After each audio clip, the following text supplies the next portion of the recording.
Before the waiter had finished pouring the wine, before the candle on the table had even caught its full flame, a voice from the back seat of a black sedan parked across the street asked a question that made three armed men stop breathing. "Who is he?" The voice didn't rise. It didn't crack. It carried the kind of quiet that made rooms go cold and grown men forget their own names. 2 words. That was all. But the man who spoke them had built an empire on the understanding that violence didn't need volume. It only needed certainty. Through the rain-streaked window of the car, Dominic Sarova watched a woman he had once held in his arms lean across a candlelit table in a restaurant he had never seen, and laugh. Really laugh. The kind that tilted her head back and closed her eyes, at something another man had said. The man sitting across from her was smiling. He reached across the table and touched her hand. And she let him. Dominic's jaw tightened by a single degree. His left hand, resting on his knee, did not move. His breathing did not change. But the 3 men inside the sedan, Brennan in the driver's seat, Kostel behind him, and Jurek beside Dominic, all felt the shift. The way you feel the pressure drop before a storm breaks the horizon. The air didn't just get heavier. It changed composition entirely, as though the oxygen had been quietly replaced by something flammable, and all it needed was a single spark. "Find out," Dominic said. "Everything." The restaurant was called Lariones. It sat on the corner of Voss and Cathedral, a narrow limestone building with arched windows and black iron flower boxes that still held the dried remains of last season's geraniums. It had been open for 11 years, owned by a retired French-Algerian couple who served a fixed menu on weeknights and played Chet Baker through speakers hidden behind the curtain rods. It was the kind of place that didn't advertise. The kind you found because someone whispered its name to you over coffee. The kind where the tables were spaced far enough apart that you could cry into your soup, and the couple beside you would never know. The lighting was amber and forgiving. The walls were exposed brick softened by age. A single shelf behind the bar held 17 bottles of wine arranged not by vintage, but by the owner's mood that morning. Outside, the November rain had turned the sidewalks into dark mirrors. The streetlights on Cathedral stretched long reflections across the wet asphalt, broken only by the occasional car passing through. Across the street, a row of older buildings stood shoulder to shoulder. A dry cleaner that had closed at 6, a bookshop with a cat sleeping in the window display, a tailor whose name was stitched in gold thread on a black awning that had begun to fray at the edges. The neighborhood was called Sable Crossing. It had once been the commercial heart of the city's south end, busy with foot traffic and weekend markets. But that was 15 years ago. Now it had the quiet of a place that had made peace with being overlooked. The storefronts that remained were kept alive by stubbornness and regularity, not ambition. People who lived here didn't talk about the neighborhood improving. They talked about it holding on. Larion's was the jewel of that holding on. And tonight, on a Tuesday in late November, its warm glow spilled out through the arched windows and onto the wet street, like a small, defiant act of beauty in a city that had largely stopped noticing. Marette Vale had not laughed like that in 4 years. She knew this because she had kept a kind of internal calendar, not of dates, but of sensations. She could mark time by the last occasion her body had done something without permission from her survival instincts. The last time she had fallen asleep without checking the lock twice. The last time she had answered her phone without her heartbeat climbing into her throat. The last time she had sat across from a man in a restaurant and felt her shoulders settle away from her ears. That last time had been 4 years ago, before Dominic, before the first year of courtship that had felt like devotion, before the 3 years that followed, when devotion slowly revealed itself as something else entirely. She was 32 now. Her hair was dark auburn, cut shorter than she used to wear it, just below the jawline. A decision she'd made 5 months ago in a bathroom mirror the morning after she'd finally left. She'd held the scissors and thought about all the times Dominic had run his fingers through her long hair and told her it was beautiful and meant it was his. So she'd cut it. Not out of spite, out of reclamation. Every inch that fell into the sink was a sentence she was taking back. Her eyes were hazel, the kind that changed with the light. Gold green in the afternoon, darker in the evening, almost amber by candlelight, which is what they were now as she sat across from Isaac Mendre and listened to him describe, with completely unnecessary dramatic flair, the time his 6-year-old nephew had tried to give a serious book report on a cereal box. Mariette laughed. Not the controlled, measured laugh she had perfected during her years with Dominic. The one that was never too loud, never too long, never at the wrong moment. But a real laugh. The kind that escaped before you could catch it. The kind that made your eyes water and your hand reach for the table to steady yourself. Isaac grinned at her from across the table. He had a face that was hard to read on first impression and impossible to forget on second. Angular, olive-skinned, with deep-set brown eyes and a nose that had clearly been broken at least once and reset slightly off-center, which somehow made him more interesting to look at rather than less. He was 35. He taught history at a community college on the east side. He wore a navy blazer over a white shirt with no tie, and his watch was the kind you bought at a street market in Lisbon and wore until the band fell apart because you liked the memory more than the object. He was, by every metric Mariette had learned to measure men against during her years with Dominic, not dangerous. He did not fill a room when he entered it.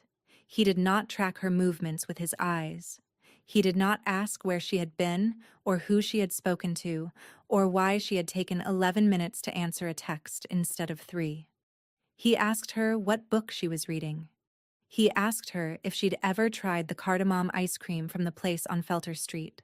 He asked her what kind of music she listened to when she was driving alone at night with the windows down. These were not the questions of a man who wanted to own someone. These were the questions of a man who wanted to know someone. And the difference, which Mariette could now identify with the precision of a woman who had lived on the wrong side of that line for far too long, was everything. This was their 4th date. The first had been coffee at a place near the college where Isaac taught.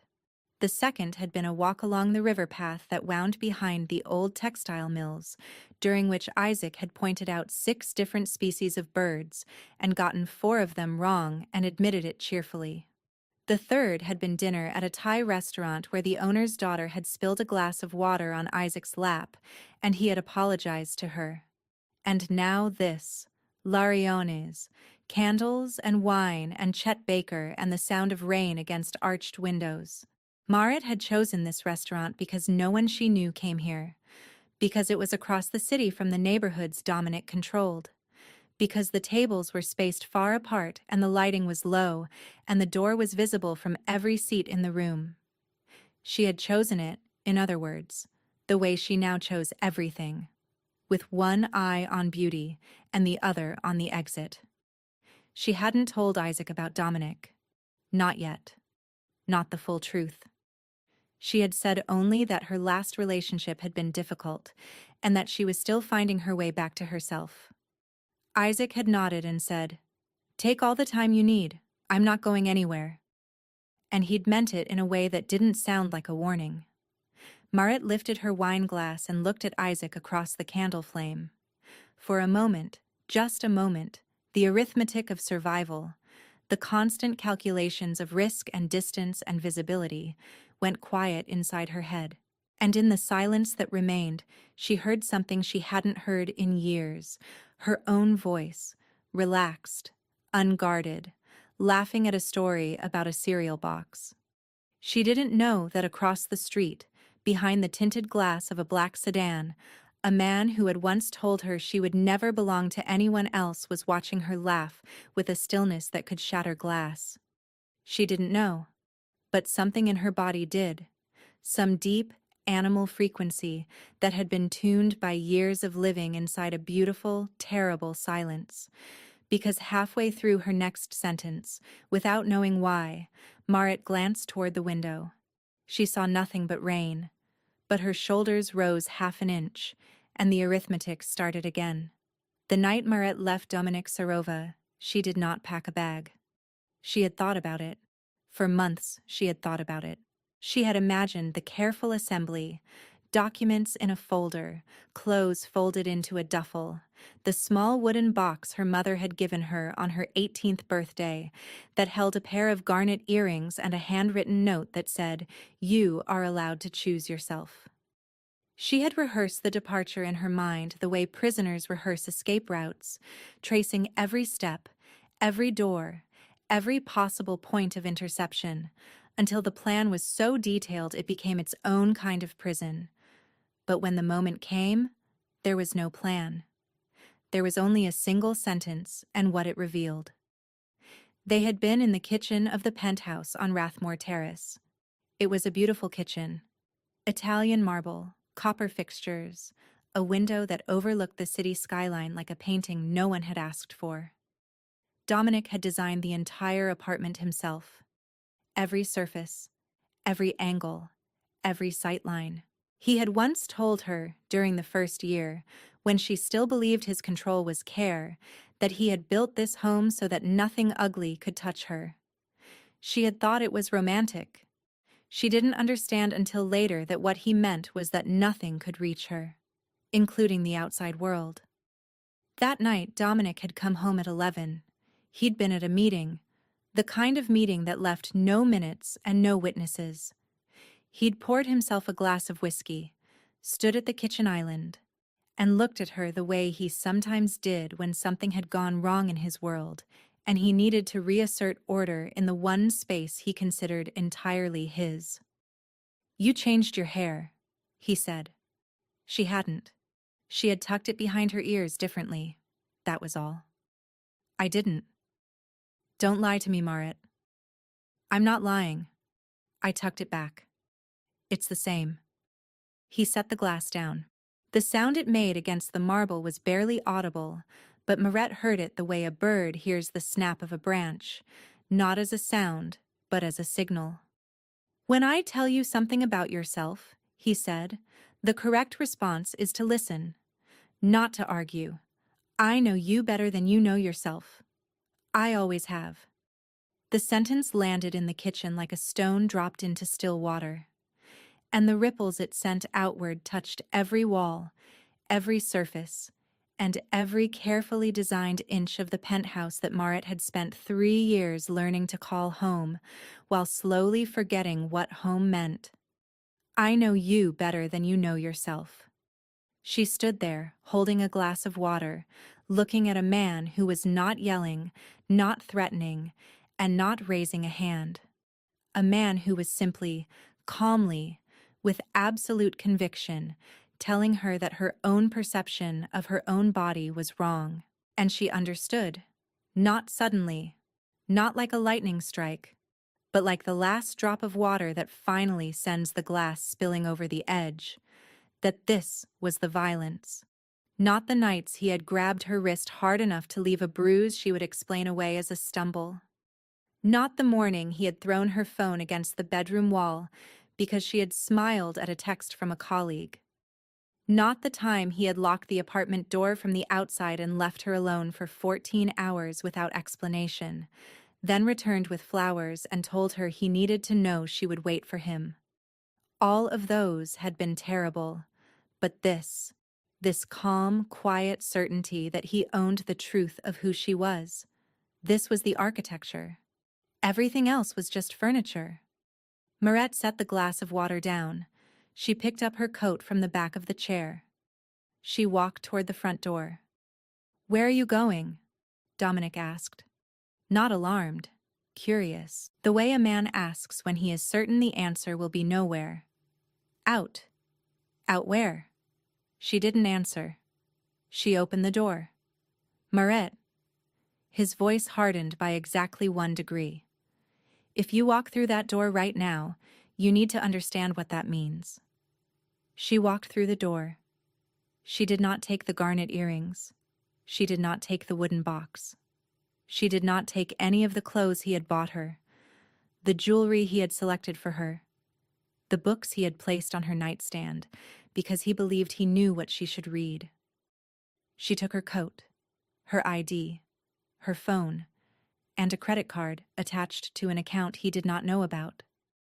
One she had opened 7 months earlier at a bank branch across the city, depositing small amounts of cash whenever she could. $20 here, $50 there, accumulated in the pockets of her coat and the lining of her purse like seeds buried against a winter she prayed would never come. The account held $2,340. It was not enough. It was everything. She drove for 3 hours that night. She checked into a motel on the outskirts of Karenna, a town she had passed through once on a road trip years ago and remembered only because the gas station attendant had been kind to her for no reason. She locked the door. She sat on the bed.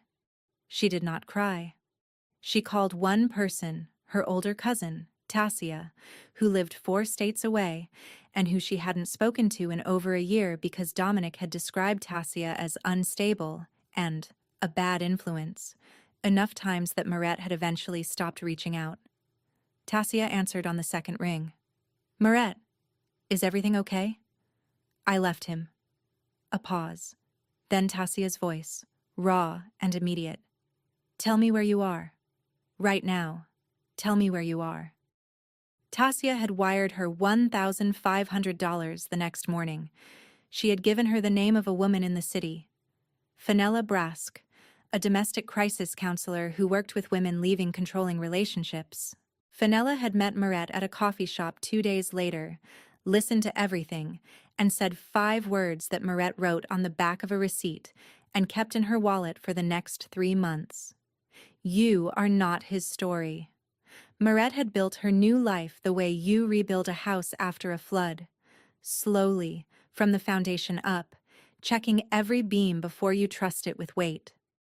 She had found a small apartment in Sable Crossing, a neighborhood far enough from Dominic's territory that she could breathe. Close enough to the college where she worked as an administrative coordinator that she could walk on mornings when the weather allowed it. She had changed her phone number. She had closed every social media account. She had learned to shop at different grocery stores on a rotating schedule because Dominic had people everywhere, and people who worked for Dominic had a habit of noticing things. 3 months became 4. 4 became 5. The flinching subsided.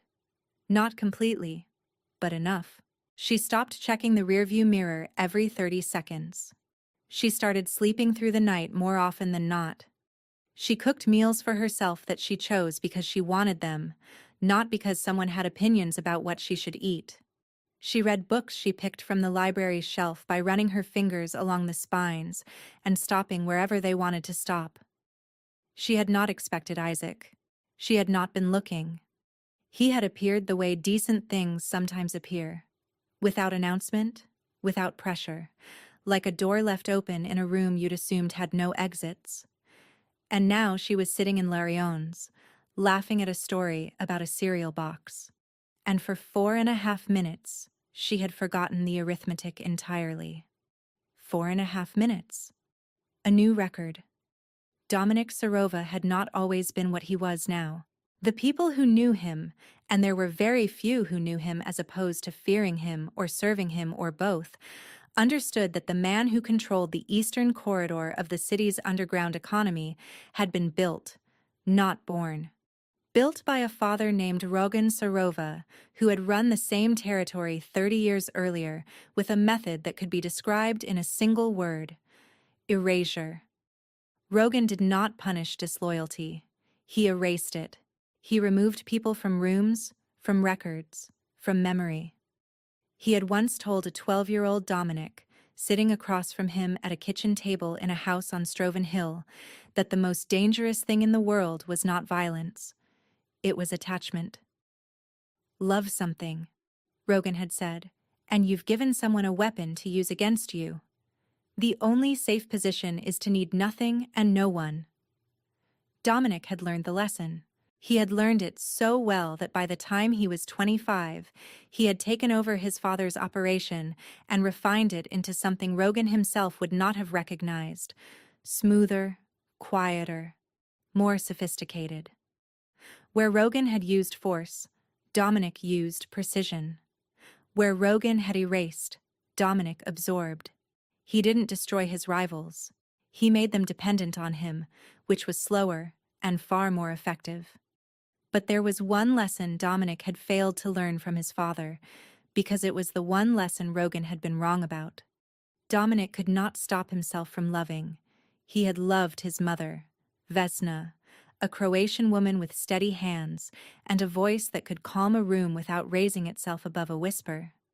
Vesna had endured Rogan's coldness the way stone endures weather, by becoming harder on the surface and keeping everything soft, buried deep where it couldn't be reached.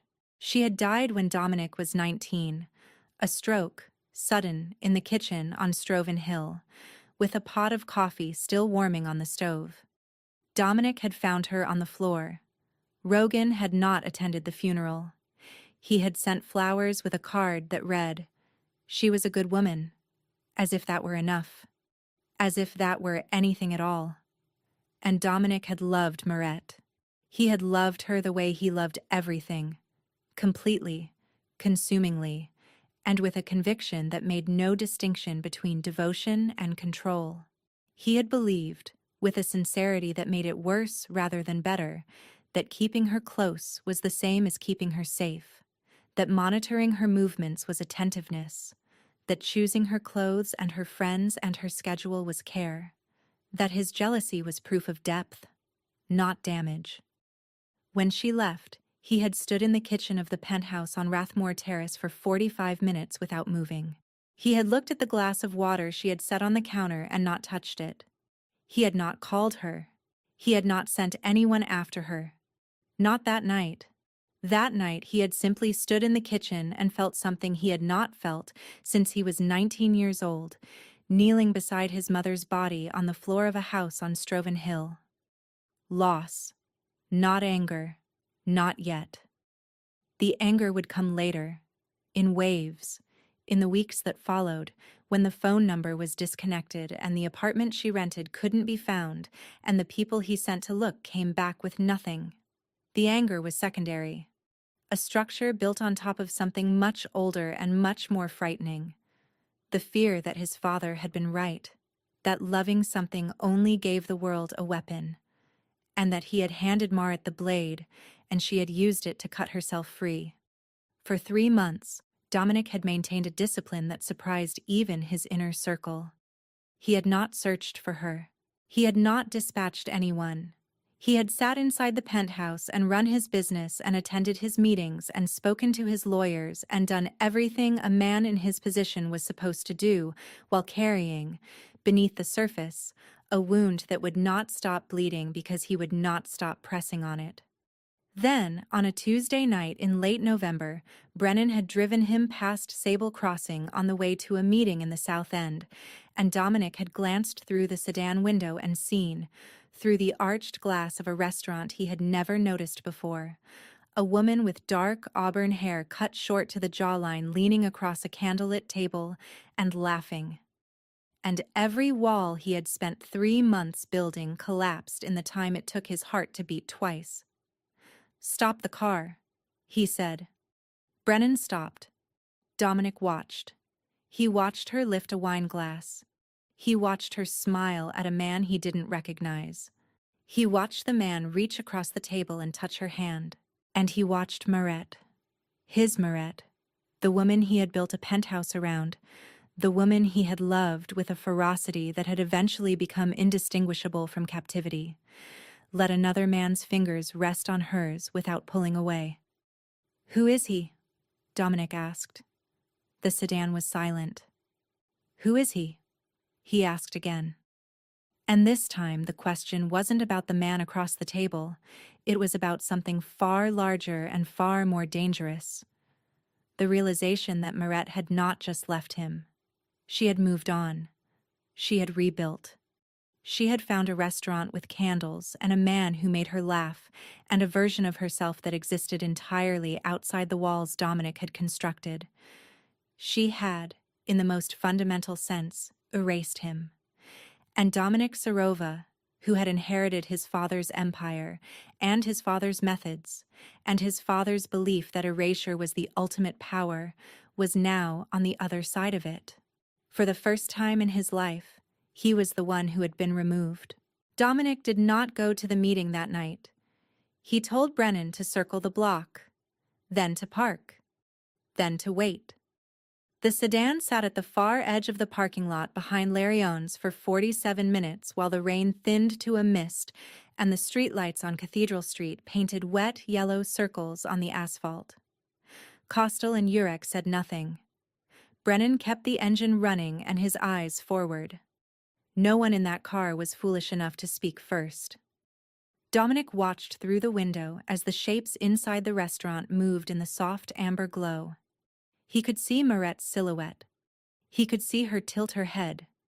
He could see the man across from her lean forward the way men lean forward when they are listening, genuinely listening, not performing attentiveness, not cataloging information for later use, but listening the way Dominic had never learned to listen because listening required a kind of surrender he had always equated with weakness. At 9:47, Marette and the man stood from the table. Dominic watched them walk toward the door. The man held Marette's coat open for her. Not possessively, not insistently, just held it. And she turned and slipped her arms in and said something that made him smile. They stepped outside. The man opened an umbrella and held it over both of them, tilting it slightly toward Marette so that his own left shoulder caught the rain. Dominic noted that. The tilt. Such a small gesture. The kind of thing a man does without thinking when he cares more about someone else's comfort than his own. Dominic had never tilted an umbrella in his life. They walked east along Cathedral. The man's car was parked 2 blocks away, a dark green Volvo with a dent in the rear bumper and a university parking sticker on the windshield. Dominic watched the man open the passenger door for Marette. She got in. He walked around to the driver's side, paused, looked up at the rain as if deciding whether he liked it, and then got in. The Volvo pulled away. "Follow them," Dominic said. Brennan hesitated for exactly 1 second. Then he put the sedan in gear. They followed at a distance, 2 blocks behind, then 3. The Volvo crossed into the residential grid south of Sable Crossing, turned onto a street called Pender Lane, and stopped in front of a small brick apartment building with a blue awning and a row of ground-floor windows that were dark except for one, where a lamp glowed behind a sheer curtain. Marette got out. The man got out with her. They stood on the sidewalk for a moment, talking. Then the man put his hand on Marette's arm, gently, briefly, the way you touch someone you're not yet sure you're allowed to touch, and said something that made her look at the ground and smile. She went inside alone. The man waited until a light came on in a second-floor window, then got back in his car and drove away. Dominic stared at the second-floor window. The light behind the curtain was warm and steady. He imagined Marette inside, removing her coat, setting down her keys, maybe standing in front of a mirror and looking at a version of herself that he had never been allowed to see. The version that existed when he wasn't watching. "Take me home," Dominic said. No one in the car breathed until the sedan had turned the corner. By Thursday, Urek had assembled a file. The man's name was Isaac Mendre, 35, born in Lasko, Slovenia. Emigrated to the United States at age 11 with his mother, a schoolteacher named Danica, and his younger sister Petra. Father deceased. A factory accident when Isaac was 8. No criminal record. No debts. No affiliations. He taught modern European history at Hargrove Community College, where he had worked for 6 years. His students liked him. His colleagues described him as quiet, thorough, and unexpectedly funny.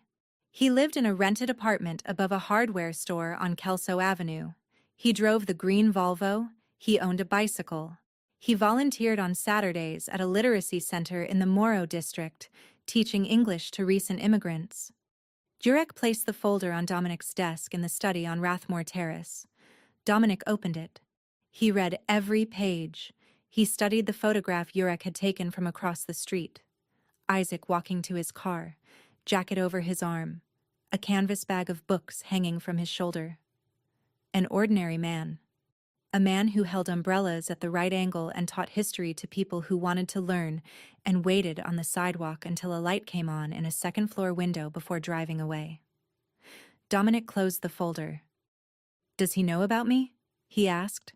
"No indication that he does." "Does she talk about me?" "We don't have that kind of access." "Get it." Jurek paused. That would mean getting closer. To her routines. Her workplace. I said get it. Jurek left the room. Dominic sat at his desk for a long time. The study was dark, except for the desk lamp, which threw a circle of light across the folder and his hands and nothing else. The rest of the room, the bookshelves, the leather chairs, the window overlooking the city, existed in shadow. He opened the folder again. He looked at the photograph of Isaac Mendre. And he asked himself a question he was not prepared to answer. What does that man have that I don't? The answer came immediately, unbidden, from a part of him that had been sealed off so long ago he had forgotten it existed. Nothing to prove. Dominic closed the folder again and pressed his thumb against the bridge of his nose. Somewhere in the apartment, a clock ticked. The penthouse was enormous. 3,000 square feet of polished stone and designer silence, and windows that overlooked a city that answered to his name. And it was, at this moment, the loneliest place on earth. The following Tuesday, Dominic went to Larion's. Not to the parking lot. Not to the sedan. He walked through the front door at 6:15 p.m., 90 minutes before Marit's reservation, which Jurek had confirmed that morning. He wore a charcoal suit, no tie, a wool overcoat draped over his arm. The bell above the door rang.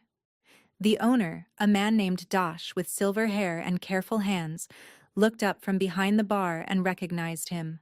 Not personally, but categorically. The way certain people recognized certain other people. The way a rabbit recognizes a shadow. "A table," Dominic said. "By the window.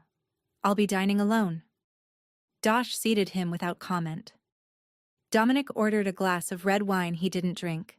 He sat with his back to the wall and watched the door and waited. He didn't know what he was going to do. For the first time in as long as he could remember, Dominic Serova did not have a plan. He had only a feeling, vast, unstructured, and terrifying in its formlessness, that if he sat in this restaurant long enough, the feeling would resolve itself into something he could act on. At 7:48, the bell rang. Marit walked in. She was wearing a dark green dress and a scarf the color of burnt copper. Her hair was tucked behind her left ear. She was alone. Isaac hadn't arrived yet. She saw Dominic immediately. The human body is capable of extraordinary calculations in moments of recognition. In the space of a single heartbeat, Maret's nervous system performed a complete threat assessment. Distance to the door, number of people in the room, location of the kitchen exit, weight of the wine bottle on the nearest table. Her face did not change. Her step did not falter. But the color left her cheeks in a way that only someone who knew her very well would notice, and Dominic knew her very well. She stopped 3 steps inside the door.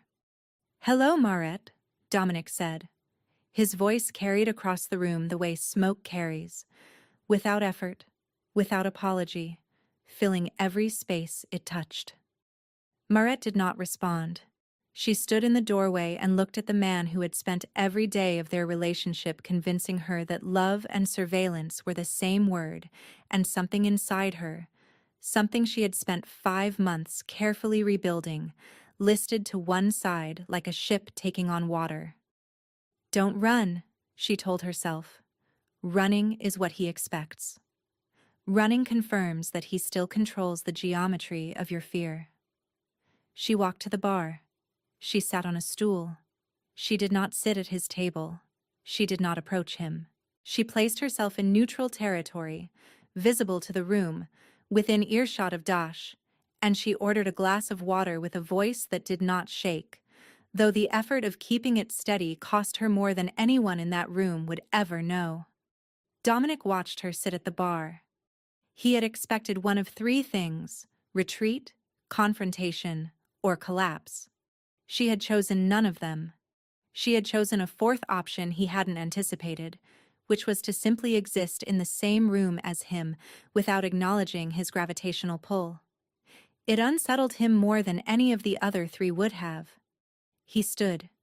He picked up his untouched glass of wine and walked to the bar and sat 2 stools away from her. Not beside her, not across from her. 2 stools away, close enough to speak, far enough to give her the geometry of choice. "You cut your hair," he said. "Yes." "It looks good." Marit took a sip of water. Her hand was steady. "What are you doing here, Dominic?" "Having dinner." "You don't eat in Sable Crossing. You don't eat anywhere south of Rathmore. People change." "No," Marit said, still looking at the bar. "People like you don't change. You adapt. It's not the same thing." The sentence hung between them. Dominic felt it land, felt the precision of it, the surgical quality, the way she had separated 2 words that most people treated as synonyms and revealed the chasm between them. "I'm not here to cause trouble," he said. "Your presence is trouble. You know that. You've always known that. It's the thing you've relied on your entire life." Dominic set his wineglass on the bar. He looked at it, then at her. "I saw you here last week, through the window. You were laughing." Marit's jaw tightened. "You were watching me." "I was driving past." "You don't drive past anything, Dominic. You drive to things." Another silence. Dash moved quietly at the far end of the bar, polishing glasses with the practiced invisibility of a man who understood that certain conversations required witnesses who appeared not to be witnessing. "Who is he?" Dominic asked. "That's not your question to ask." "I'm asking it anyway." Marit turned on the stool and looked at him directly for the first time. Her hazel eyes, amber in the candlelight, held something he hadn't seen in them before. Not fear, not anger, not even defiance. Something quieter, something harder to fight than any of those. Certainty.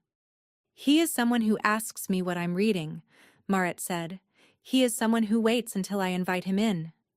He is someone who holds an umbrella tilted toward me so his own shoulder gets wet, and doesn't mention it, and doesn't keep score, and doesn't file it away as evidence that I owe him something."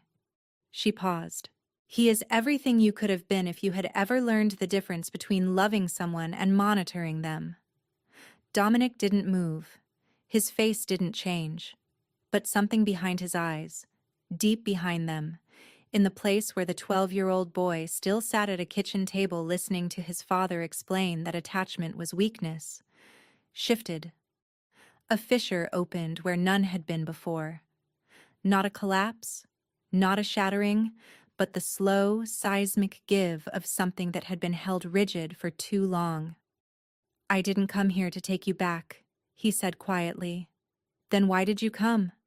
The question sat between them like an open hand, and Dominic, who had built his life on certainty, on the absolute knowledge of his own intentions, found that he did not have an answer.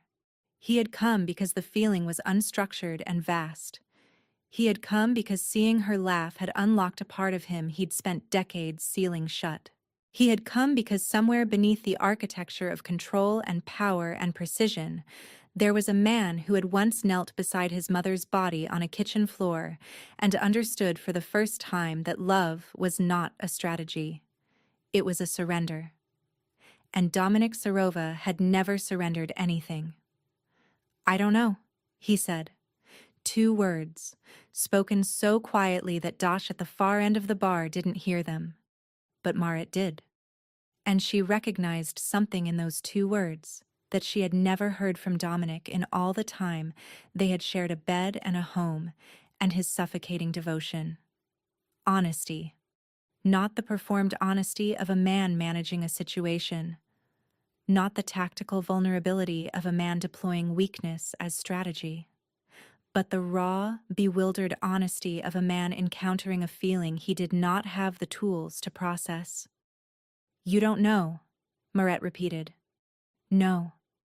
She looked at him for a long time. The candles flickered. The rain had started again outside, tapping against the arched windows in irregular rhythms. "Then I'll tell you what I know," she said. "I know that for 3 years, you convinced me that your jealousy was love. I know that you monitored my phone, my friendships, my schedule, and my appearance. And you called it protection. I know that you never hit me, and you will use that fact like a shield for the rest of your life. But you built a cage so beautiful and so complete that I forgot what the sky looked like." Her voice didn't rise. It didn't waver. It carried the same terrible calm that Dominic's voice carried when he was at his most dangerous, and he recognized the quality because she had learned it from him. "I know that the night I left, you stood in the kitchen for 45 minutes. Jurek told me he called Tasya because he was worried about what you might do. And I know that you didn't come after me. And I spent 2 months trying to figure out whether that was mercy or strategy, and I finally realized it was neither. It was shock. You genuinely could not believe that I would choose to leave, because you had so thoroughly convinced yourself that your cage was a home that you couldn't comprehend why anyone would want to walk out of it." She took a breath. "I'm not angry anymore, Dominic. I was. For months. But anger is a leash too, and I've cut all of mine. What I am now is clear. I see you. I see what you did. And I see that you didn't do it out of cruelty. You did it because you were taught that love is control, and you never questioned the lesson." She picked up her glass of water and took a small sip.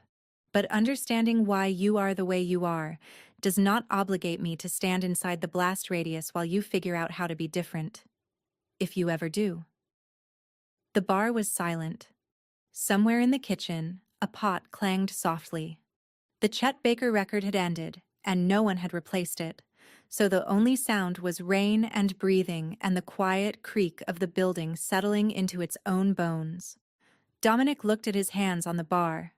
They were large hands, capable hands, hands that had signed documents that rearranged lives and held a 19-year-old's dead mother and gripped the edge of a sedan window while watching a woman laugh with another man. And right now, they were perfectly still, resting on the wood like objects that had been set down and might not be picked up again. "My mother," he said, and stopped. He pressed his lips together, started again. "My mother was the only person who ever loved me without conditions, and my father told me that was her weakness, and I believed him. I built everything, everything, on the belief that love without control was love without structure, and love without structure would collapse." He looked at Marit. "You didn't collapse. You built something better. Without me." The sentence cost him more than any sentence he had ever spoken. More than orders that had changed the landscape of the city. More than the single word, "Stay," he had once said to a man who had betrayed him, knowing what would follow. This sentence cost him the one thing his father had told him never to spend: certainty. Marit watched his face. She watched the mask shift, not the half-inch adjustments she had seen him make in boardrooms and back offices, but something deeper, something involuntary. And behind it was not the man who ran an empire. Behind it was a boy sitting at a kitchen table absorbing a lesson that would take him 30 years to unlearn, if he ever unlearned it at all. "That's the first true thing you've said to me in 4 years," she whispered. The bell above the door rang. Cold air swept across the floor. Isaac Mendre walked in, shaking rain from his umbrella, his canvas bag over one shoulder, his face carrying the open, unhurried expression of a man arriving somewhere he wanted to be. He saw Marit at the bar. He smiled. Then he saw the man sitting 2 stools away, and the smile didn't disappear. It recalibrated. Isaac was not a man who operated in the world Dominic occupied, but he was a man who had grown up in a country where you learned to read rooms quickly, and this room had a frequency he recognized. "Everything okay?" Isaac asked, directing the question to Marit alone. Marit looked at him. Then she looked at Dominic. And in that single glance, that fractional turn of the head from one man to the other, was the entire geography of her transformation, from a woman who asked permission to a woman who made choices. "Everything's fine," she said, and for the first time in 4 years, when Marit Vale said those words, they were not a lie. She stood from the stool. She picked up her glass of water. She walked to the booth in the corner, red vinyl, window to the parking lot, and sat down across from Isaac Mendre, who was already telling her about something his sister Petra had texted him, something involving a dog and a suitcase and an airport security line, and Marit was already beginning to laugh. Dominic watched her go. He watched her sit. He watched the candlelight catch her face as she leaned forward, and he saw the same thing he had seen through the sedan window a week ago, a woman who had found a way to laugh without checking first whether it was allowed. He left a $100 bill on the bar. He stood. He put on his coat. Dosh, still polishing glasses at the far end, looked at him briefly. Their eyes met. Dominic gave the smallest nod, not a command, not an instruction, but an acknowledgement. The kind of nod a man gives when he is leaving a place he knows he will not return to. He walked to the door. He did not look at the corner booth. He did not look at Marit. He pushed the door open, and the bell rang, and the cold November air hit his face like a hand pressing against his chest. Outside, the sedan was waiting. Brennan behind the wheel, Costel in the back. Jurek leaning against the passenger door, his phone in his hand, already preparing for whatever instruction was coming next. Dominic stood on the sidewalk. The rain had softened to something barely more than mist. The streetlights on Cathedral stretched their reflections across the wet asphalt. "Boss?" Jurek said. Dominic looked at the restaurant one last time. Through the fogged glass, he could see the glow of candlelight. He could see, faintly, the shapes of 2 people in a corner booth. He could see one of them lean forward, gesturing with her hands the way she always did when she was telling a story she cared about, and he could see the other one listening with his whole body angled toward her, the way a plant turns toward light. "Close the file," Dominic said. Jurek blinked. "The file on..." "Close it, delete it, all of it. The photographs, the surveillance notes, the address, the schedule, everything." "Boss, are you..." "I'm not going to say it twice." Jurek looked at Brennan. Brennan looked at the steering wheel. Costel, in the back seat, looked at his own hands. "It's done," Jurek said quietly. Dominic got in the car. He sat in the back seat and looked straight ahead. The sedan pulled away from the curb and turned onto Cathedral and drove north, away from Sable Crossing, away from Larione's, away from the arched windows and the candlelight and the sound of a bell ringing above a door. In the back seat, Dominic reached into his coat pocket and took out his phone. He scrolled to a contact he had not opened in 3 months. Maret's name, her old number. Disconnected, useless, a ghost in his directory. He looked at it for a long moment. Then he deleted it. Not the way his father would have deleted it. With coldness, with erasure, with the clinical removal of a thing that had outlived its usefulness. Dominic deleted it the way his mother would have. With grief, with tenderness, with the understanding that letting go of something you love is not a defeat. It is the only form of love that asks nothing in return. The sedan turned onto Rathmore and climbed the hill toward the penthouse. The city spread out below them, wet and glittering, its lights blurred by rain into something that looked almost soft. Dominic did not look at it. He looked at the empty space on his phone where her name had been and felt the weight of his father's lesson finally, slowly, begin to lift. Not all at once, not completely. The way a bruise fades, in stages, in gradients, the darkest purple giving way to something yellowed and tender before it disappears entirely. It would take time. It might take years. There were rooms inside Dominic Serova that had been locked since he was 12, and opening them would require a kind of courage that had nothing to do with the kind he'd spent his adult life practicing. But tonight, in the back seat of a sedan driving through the rain, a man who had been taught that love was ownership sat with an empty contact list and a closed file, and the memory of a woman laughing in candlelight. And he did not reach for the phone. He did not tell Brennan to turn around. He did not issue a single instruction that would pull her back into the orbit of his control. He let her go.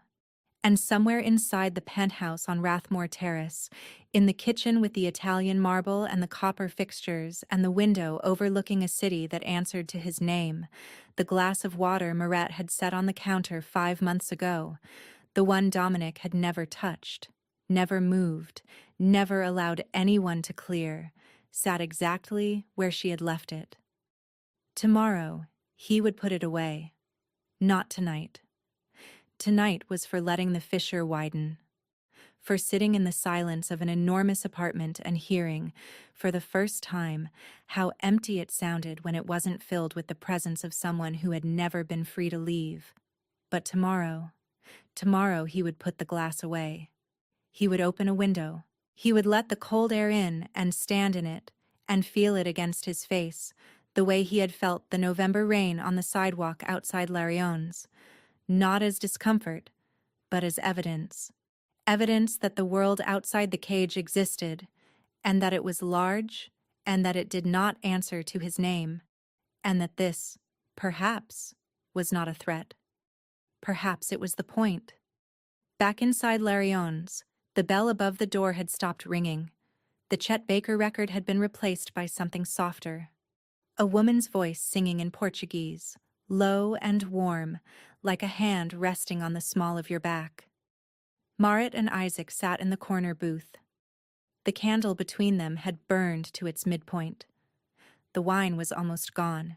Isaac was telling her about a student who had written an entire essay about the fall of the Berlin Wall, using only song lyrics as citations, and Marit was laughing. Not the careful, calibrated laugh she had worn like armor for so long, but the real one. The one that started somewhere in her diaphragm and rose through her chest and arrived at her mouth already smiling. Isaac watched her laugh and thought, not for the first time, that he had never met anyone who laughed as though they were surprised by their own joy. "You okay?" he asked. Not about the man at the bar. He hadn't asked about that, and wouldn't unless she offered. Just a general question. The kind of question that requires nothing except an honest answer. Marit looked at him across the table. The candlelight made his face warm and close.